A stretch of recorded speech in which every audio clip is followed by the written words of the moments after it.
Form tolerances overview. Form tolerances include flatness, straightness, circularity, and cylindricity.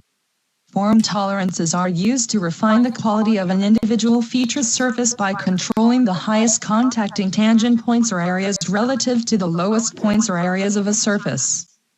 Form tolerances are never referenced to a datum. Flatness example.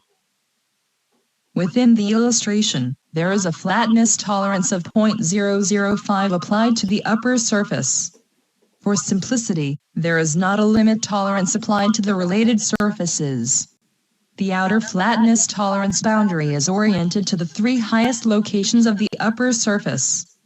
The inner flatness tolerance boundary is maintained parallel and offset to the outer flatness tolerance boundary by 0.005.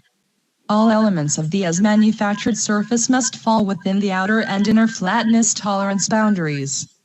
The flatness tolerance only applies to the indicated surface.